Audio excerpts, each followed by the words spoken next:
അള്ളാഹു എല്ലാം തന്നുകൊണ്ടിരിക്കുന്നു. എന്നിരുന്നാലും ചില ദുരാഗ്രഹങ്ങൾ മനസ്സിലുണ്ട്.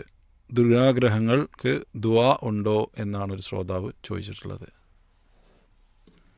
അവിടെ ദുരാഗ്രഹങ്ങൾ എന്ന് നമ്മൾ പറയേണ്ടതില്ല. അള്ളാഹു സുബ്ഹാനഹു വ തആലയുടെ അനുഗ്രഹങ്ങൾ എന്തും നമുക്ക് ആഗ്രഹിക്കാം. അള്ളാഹുവിൻ്റെ അനുഗ്രഹങ്ങൾ നമുക്ക് ഈ ദുനിയാവിൽ അനുവദിക്കപ്പെട്ടതൊക്കെ ആഗ്രഹിക്കാവുന്നതും അതിൽ കിട്ടാൻ വേണ്ടി പ്രയത്നിക്കുകയും അള്ളാഹുവിൻ്റെ സഹായത്തിന് വേണ്ടി നമ്മൾ പ്രാർത്ഥിക്കുകയും ചെയ്യണം. പക്ഷേ അത് ഹലാലായ രൂപത്തിൽ നേടിയെടുക്കാൻ വേണ്ടി ശ്രദ്ധിക്കണം എന്നതാണ് നമ്മൾ ഏറ്റവും കൂടുതൽ നോക്കേണ്ടുന്നത്. കാരണം ഹലാലായ രൂപത്തിലുമുണ്ട്, ഹറാമായ രൂപത്തിലുമുണ്ട്. ഹലാലായ രൂപത്തിൽ ഒരു കാര്യം നേടിയെടുക്കാൻ കഴിയുകയാണെങ്കിൽ അതൊരു ദുരാഗ്രഹമായിട്ടല്ല, ഒരു ആഗ്രഹമായിട്ട് തന്നെയാണ് കാണാൻ കഴിയുന്നത്. അപ്പോൾ സുഹൃത്ത് കുറച്ച് ദുരാഗ്രഹമുണ്ട് എന്ന് പറഞ്ഞ് അത് ഒരു കുറച്ചുകൂടി അത്യാഗ്രഹമുണ്ട് എന്നതായിരിക്കും ഉദ്ദേശിക്കുന്നത്. എനിക്ക് ആവശ്യത്തിലധികം ചില കാര്യങ്ങൾ ഞാൻ ആഗ്രഹിക്കുന്നുണ്ട് എന്നായിരിക്കും. എന്നാലും അനുവദനീയമായതാണ് എങ്കിൽ അതൊക്കെ നമുക്ക് ആഗ്രഹിക്കുകയും അത് നേടാൻ വേണ്ടി ശ്രമിക്കുകയും ചെയ്യാം. അതിനുവേണ്ടി അള്ളാഹുവിനോട് പ്രാർത്ഥിക്കുകയും ചെയ്യാവുന്നതാണ്. അതോടൊപ്പം തന്നെ നമ്മൾ അള്ളാഹുവിനോട് എപ്പോഴും പ്രാർത്ഥിച്ചു കൊണ്ടിരിക്കണം.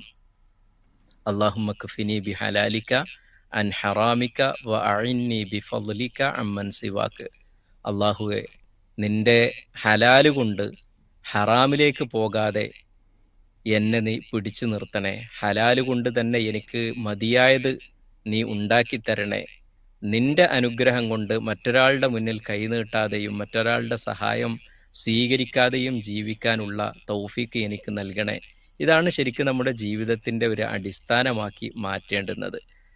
ആഗ്രഹങ്ങൾ സഫലീകരിക്കുമ്പോഴും ആവശ്യങ്ങൾ നേടാൻ വേണ്ടി ശ്രമിക്കുന്ന സമയത്തും ജീവിതത്തിലെ ഓരോ അത്യാവശ്യങ്ങളും ആഗ്രഹങ്ങളും ആവശ്യങ്ങളും അഭിലാഷങ്ങളും ഒക്കെ നിറവേറ്റാൻ വേണ്ടി പ്രയത്നിക്കുമ്പോഴുമൊക്കെ നമ്മൾ ശ്രദ്ധിക്കേണ്ടുന്ന പ്രധാനപ്പെട്ട ഒരു കാര്യം അത് ഹലാലാകുക എന്നത് തന്നെയാണ്. നമ്മൾ ആ നേടിയെടുക്കുന്ന കാര്യം ഹലാലാവുക, നേടിയെടുക്കാൻ വേണ്ടി നമ്മൾ പ്രയത്നിക്കുന്ന വഴിയും ഹലാലാവുക എന്നതാണ്.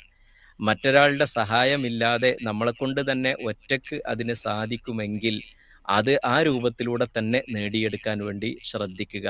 അതൊരല്പം കുറഞ്ഞു പോയാലും മറ്റൊരാളുടെ സഹായം സ്വീകരിക്കുന്നതിനേക്കാൾ നല്ലത് നമ്മളെക്കൊണ്ട് ഒറ്റക്ക് കഴിയുന്ന ഒരല്പം കുറവ് വന്നതാണ്, ഒരല്പം ചെറുതാണ്, അല്ലെങ്കിൽ ഒരല്പം ക്വാളിറ്റിയും മറ്റുമൊക്കെ കുറഞ്ഞതാണ് എങ്കിലും നമ്മളെക്കൊണ്ടാകുന്നത് നേടിയെടുക്കാൻ വേണ്ടി ശ്രമിക്കുക എന്നതാണ് ഏറ്റവും ശ്രദ്ധിക്കേണ്ടുന്നത്.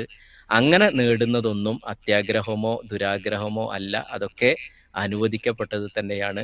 ഏതായാലും സുഹൃത്തിൻ്റെ ഹലാലായ മുറാദുകളൊക്കെ നമ്മുടേതെല്ലാം അള്ളാഹു നിറവേറ്റി തരുമാറാകട്ടെ.